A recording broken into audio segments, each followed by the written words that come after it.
Hello, welcome to the video. It's morning, but it depends what time you're watching the video, I suppose. Today's 9:30, Tuesday. I've had a little inbox with today's topic question, nutrition, diet. So there's a person I'm trying to help and they do a bit of running, quite a lot of running and walking, but they want more help on the nutrition part. So at the moment, I've got no notes with me. I would need to nip out today and do some DIY type jobs. So I haven't had time to get my stuff out. So this is off the top of my head. Later on sometime, I will make another video when I got my notes and I've wrote things down more.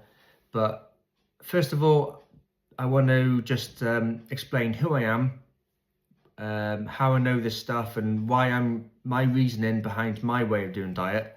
And then you can pick and choose if I'm the right guy for you. I think there's probably 3 different ways of doing a diet, and quickly I'll explain. There's the university scientific way of doing it, which I've taken some things out of. Then there's a more commercialized way of doing it, which I can pick at now. And then there's my way of doing it, which I've made myself. So you've got the scientific way, and somewhere I got a book from university, which each book is made from about 20 different people. So it's not just one man writing it. And then each of them people, when they're contributing to writing the book, they reference other books that they've written and they've written and they've written. So this book's like the Bible. It's got loads of things in it and it's all been strictly monitored and tested and all that kind of stuff. So it's a very scientific, complicated book, and I doubt many civilian people would have read it.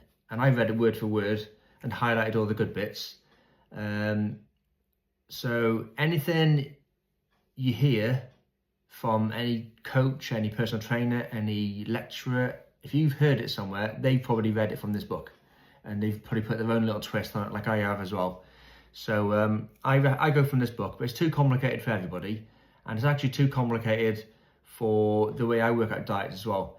I can't remember, but like I said, there's about 5 different things in the way you make the diet, a process, 5 different things they do, which unless you're working in a laboratory, it's very hard to do in real life.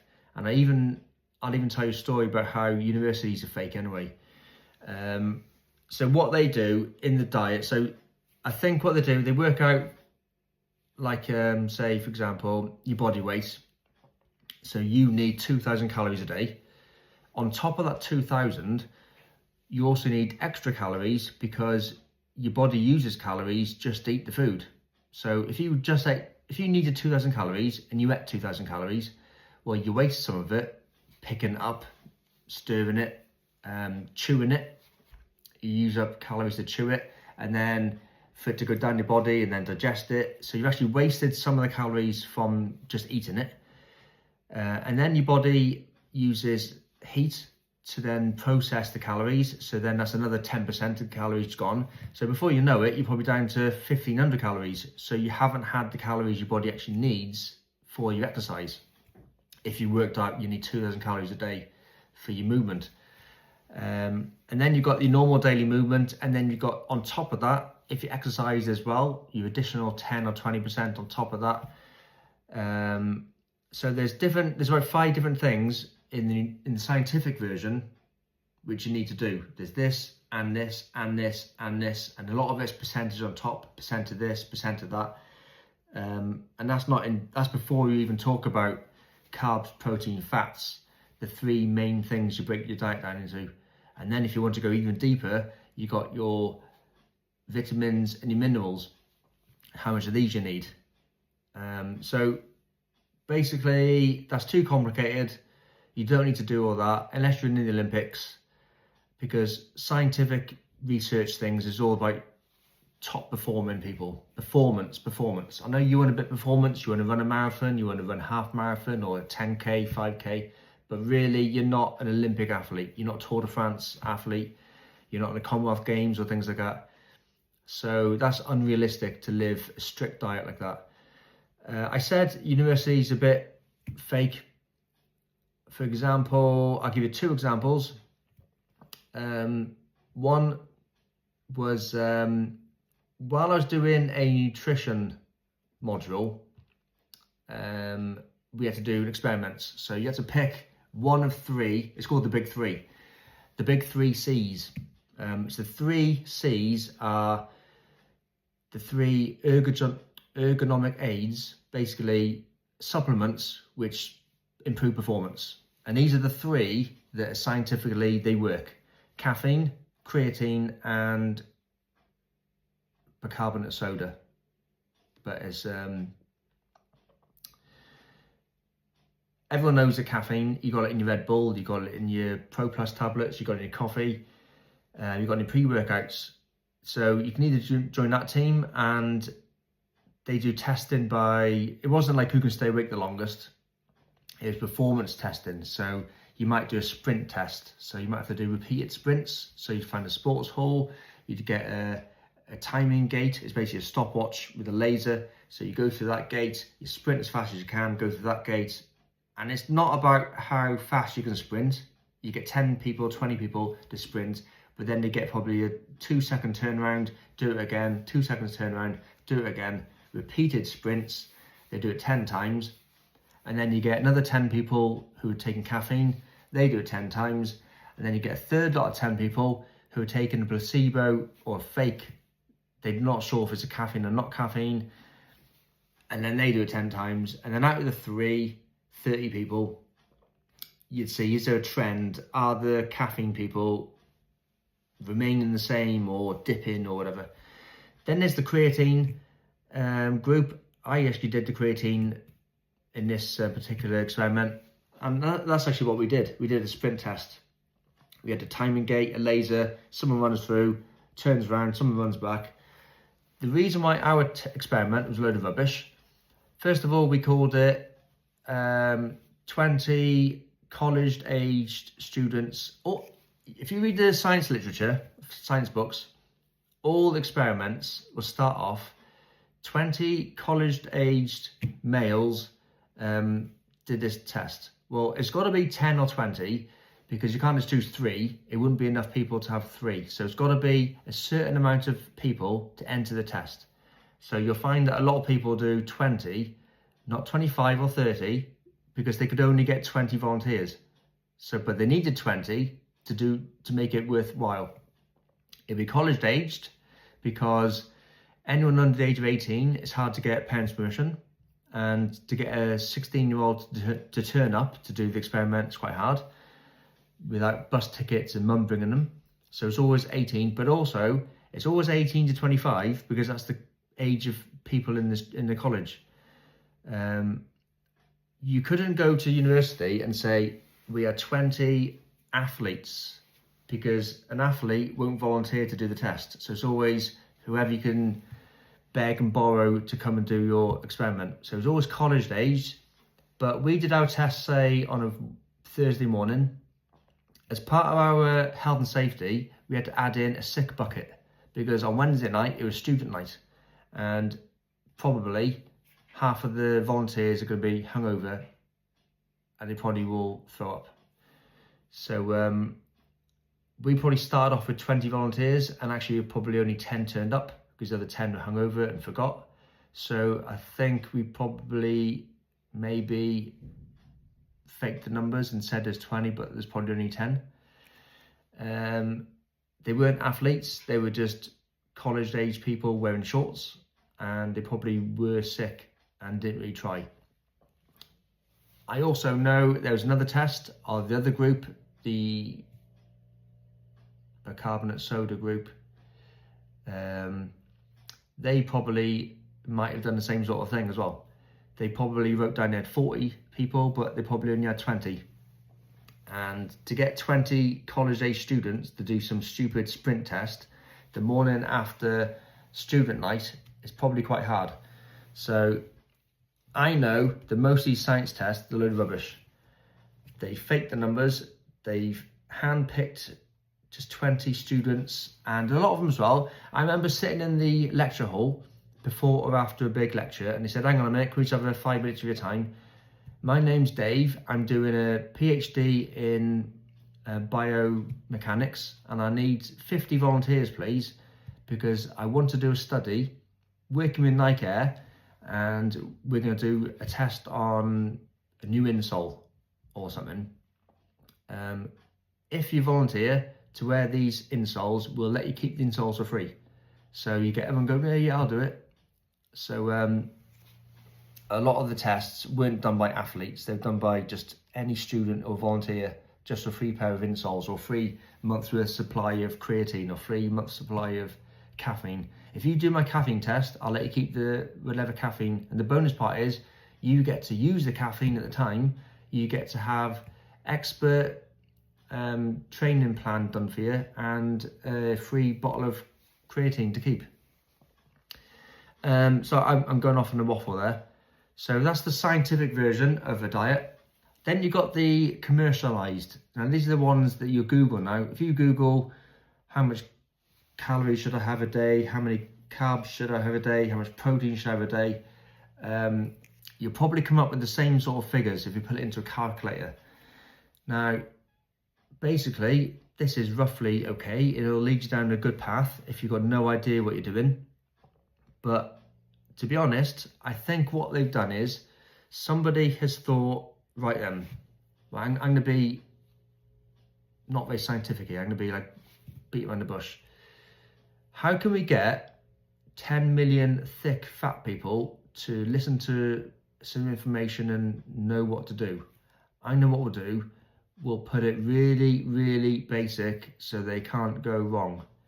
So all the numbers will be rounded up to just like not 0.1, 0.10 or 0.111.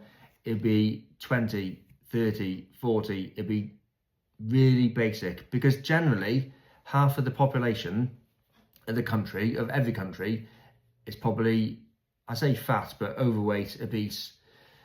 For some reason, obviously, I'm not shaming anyone, but I'm saying that they are technically obese.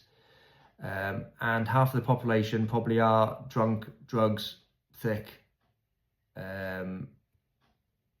Everyone's so how are you going to get someone who can't read, can't write, can't draw, can't spell, to be just healthy? So they've got to make it really, really dumb and really, really easy. Everyone's got an app these days, but not everyone.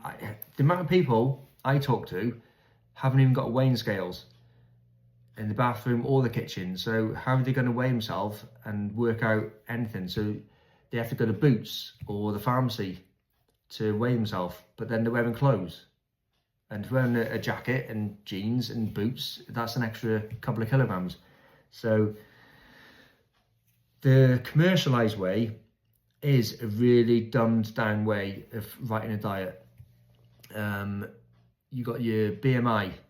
That was as well, how can we get really thick people to understand that they're overweight? I know what we'll do. We'll do a BMI chart, and we'll even color code it: green, yellow, and red. And if they're underweight, green, orange, and red. How much easier can we make it? If you're in this green mark, you might be okay. That's all it is. You might be okay. It doesn't take into account, are you lean, are you muscly? At one point, I was 243 and a half, I think, pounds, which for me, at my height, 5'11"-ish, I was, I'm not sure what group it is, definitely obese, maybe morbidly obese, or seriously well obese. Even now, today I can run 10k, I can run 5k, I can run half marathon. Even now, at 180 pounds, I'm 25 point something on the BMI. If I go 0.1 under, I'm going to be in the green. But right now, I'm in the overweight category because I'm 25.1, I think I was this morning. So, am I overweight? Am I unhealthy? If you go on the BMI chart, if I walked in the pharmacist and said I'm in the overweight category, they'll say, oh yeah, let's come in, we need to do some blood pressure checks. And as soon as they look at me, they say, oh, you're healthy. I say, well, I'm in the overweight category. So the commercialized way is stupid. It's for stupid people. It's not very good. It's really basic. It just says, have hit this much calories, and then have it 25% and 65% and 40% or whatever this. It doesn't really tell you anything. It's so generalized. It doesn't give you any more information than that. Once you know, you're still stuck with, okay, so now I know 25% of my diet has to be this, but what is 25% of, it doesn't give you any information. So moving on swiftly, my way of doing it. Now, at the moment, I'm not following a diet plan myself. And you might say, well, why would I follow you if you're not following it yourself? At the moment, I'm not following a plan, but I'm happy with my life. I'm happy the way I'm eating, and I'm happy with my training. I am training for a specific reason. To run a half marathon is my next goal in a certain time. I can run half marathon, but I want to do it. There's one coming up, so I'm training for that. But at my age, and my last couple of big events I've done, the main thing I struggled with was injuries from going too hard into it. At my age, it can take all the omega-3 and supplements as I like, but because I work and I do DIY jobs and I do exercise as well, and I'm not as young as I used to be, I'm not indestructible. I don't have any serious injuries, but a couple of times my knees hurt, my ankles hurt, my legs start to hurt. All these little things are creeping in that I can't control. So I'm not too worried about my diet. I'm not doing a strict diet with how many calories of protein and carbs I'm eating. So doesn't mean you don't follow me, but just don't copy me, what I do. I've had a long history of training and dieting and exercising. So doesn't mean that 6 weeks follow me, you look like me. But what I mean is, if you follow my lifestyle, and I sort of know what I'm talking about. So at the moment, I know I'm training, I know I'm dieting, I'm losing weight slowly. So I'm happy that the way it's going, it's okay. I have a couple of days off. I have a couple of cheat meals. I don't really drink as much water as I should. I'm not taking any nutrition supplements at the moment. So, but it's going okay. My runs are getting longer, my runs are getting faster. I'm recovering, my heart rate's okay. So all the signs are good. So I don't need at the moment to follow a diet plan because I'm not trying to lose too much weight in the moment. But whatever I'm eating is obviously enough to do my lifestyle. But there is some times where, one example, last year I did an event. It's called the Cross Wales Walk, and it is across Wales from the coast to English border, pretty much 50 miles, 48 miles, depending on what Garmin watch you got. And I literally, seriously, almost died.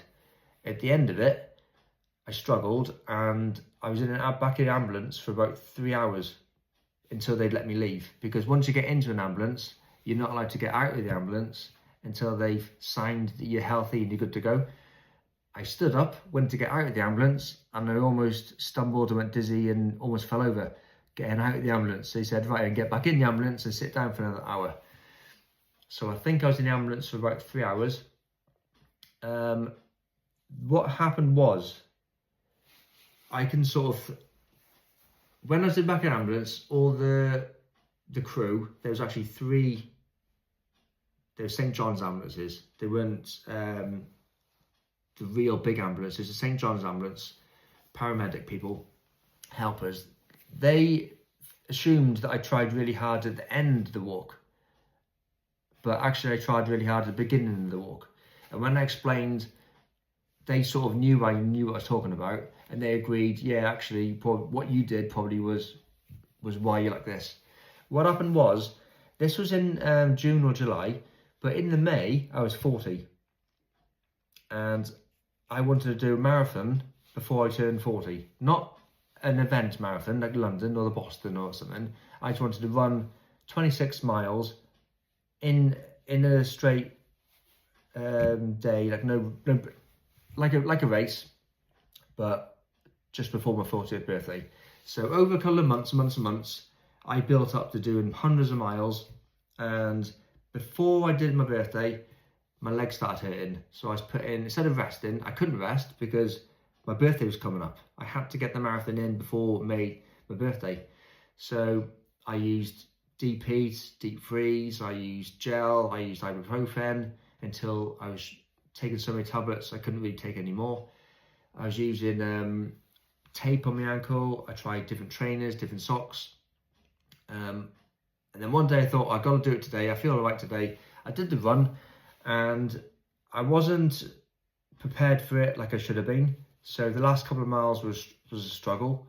I didn't prepare enough because the couple of weeks up to it, I had injuries. So I didn't have time to do the training what I wanted. But because of the cut-off date, you've got to do it. So I did the marathon. And then for a couple of weeks after that, my legs were hurting even more. So I went into this walk thinking, oh no, I'm in pain anyway. So I was taking painkillers.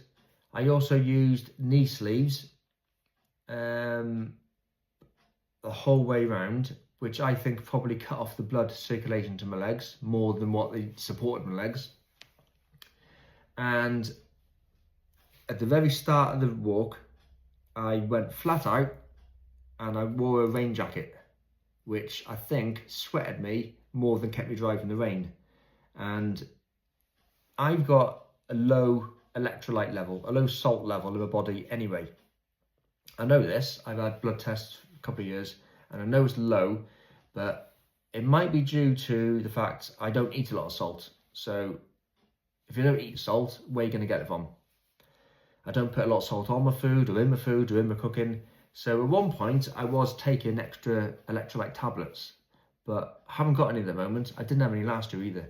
So I probably wasn't taking enough salt. And then on the walk, I didn't take enough salt as well. I definitely didn't. So I did drink lots of water. I had a CamelBak on the back, which I think is probably 2 litres, and it's on a straw, so I can't see the level of the big thing in the back. It just feels a bit lighter and it starts to shake and you can hear it. So I was sipping up my straw. I also had 2 little, maybe 500ml bottles here as well. One of them I think I had electrolytes in, or caffeine in, or carbs in, I can't remember which, but I was sipping on them as well. And then when I got to the first water fill-up point after 17 miles, I went to fill them up, thinking they're going to be half full or even emptier, and they were almost full, so I didn't drink hardly anything. But even if I did drink, I didn't drink any salts. The first checkpoint, I had some sausage and bacon, which probably wasn't salty.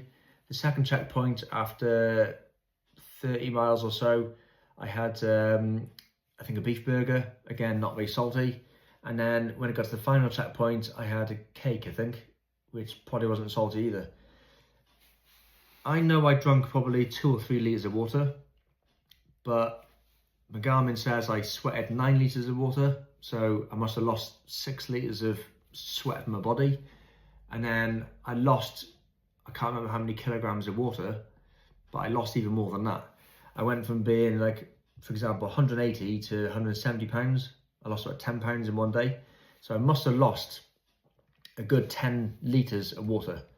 And each litre of water has got, I can't remember how many, salt, and I'm low in salt anyway. So the last couple of miles of my walk, I almost died, probably because of the amount of salt in my body. So dehydration. I did drink water, just not enough. It was sunny. I was wearing a rain jacket. I was wearing leggings at the beginning. I was wearing all black. I went out really fast at the start. I had cramps on the way. I probably should have stopped and quit a lot earlier, but I pushed myself, and I got to the end, and I thought I was going to struggle and die at the end, but I carried on going anyway. And then I ended up in an ambulance. My heart rate was really low, my blood pressure was really low, my sugar level was really low, everything was really, really low and bad as well. But that's how I know what to do, what not to do. Don't copy me, but I sort of know where I went wrong. So on the plus side, I didn't die. On the plus side, I know where I went wrong. And the plus side, I know what I do again next. So, and if I didn't die, David Goggins says, I watched a video the other day, go as far as you can. And that's when you say, I want to give up, that's probably only 40% of what you probably could do. So there's one guy, he ran as far as he could out, and then he turned around and obviously had to run back. So he had to run back. So he doubled his thing. So if I did 50 miles and then almost died, does that mean that's only 40%, I could still turn around and do 50 miles back? Probably not. But I might be able to go a little bit further because I didn't die. So there must have been a little bit left in me to maybe do 1 or 2 miles further. And the funny thing is, I think it was 99,000 steps. And when I got home, I was going to go another 1,000 steps to get 100,000 steps in 24 hours. Or 150,000, or however many steps are in that day. So yeah, I got my way of doing things based off the commercial way and the university way and bodybuilding books. I believe that unless you're an Olympic athlete, there's no need to be on a strict diet 24/7 hours a day. To be a runner, obviously you need to be lighter. The more weight you're carrying, you could be a good runner at a heavy weight, but there's no need to carry that heavy weight. If I gave you a rucksack with 2 kilograms in it, you'd feel slower, but what's the point? So unless you want to be big and a runner, like a high rocks runner, or in the army or the fire service, you need to be strong as well. So really, as much fat as you can lose is going to benefit. And if you don't need to be big and strong, there's no need to be big and strong. So there's that, smaller, but also I think most people are going to be wanting to do fitness as well, not just for the fitness part, but for the daily lifestyle. So being lighter in a daily lifestyle would be better as well. So a lot of my thoughts and processes go from, well, do you need it? Do you not need it? Can you do without it? Like today is now 5 to 10. I haven't eaten yet today and I still feel fine. Everyone says, oh, I can't exercise, I can't do things like food. The last time I ate was probably 9 p.m. last night after a run. So that's a good 13 hours ago. You could call it fasted cardio. The fasted, just fasted. I haven't eaten yet. But in my videos, when I do my next one, I'll explain more in depth about what to eat and when to eat and stuff like that. But I'm just trying to explain now. Don't always copy what I do. But if you don't know who I am, there is a reason behind why I say what to do. It could be from the university book. It could be a chunk from the commercial side of it, or this is my way. But my way is from 40 years worth of lifestyle. Not 40 years. I was into fitness probably when I was like 13. So minus 13 years off 41. That's how many years I've been into diets. And if you don't know, I went into the army. I played a lot of rugby. Then I liked doing bodybuilding. Then I left the army. Then I got serious into bodybuilding. Then I got a few injuries, so I liked cycling. And then I went to running. And then I've done a bit of gym type stuff at the same time as my own stuff. So I've done a bit of bodybuilding, a bit of kettlebells, a bit of body pump. But at the moment, I'm just into running. So some of my things might be what I do or what you should do, but if you don't know who I am, I better cut this video now because it's 30 minutes long. It might not even upload. So who I am, why I say to do things, and where I get the information from. Okay, so if you have watched up to here, thanks. You're obviously interested. I didn't bore you too much. The next video I do will be my proper diet video, where I explain. I won't go into detail of how much, because obviously I don't know who you are. I need to know weights and stuff like that, but how I would do a diet without telling too much information, or my hints and tips. Hints and tips. Okay, thanks for watching. Stay tuned, and I'll keep you updated and posted.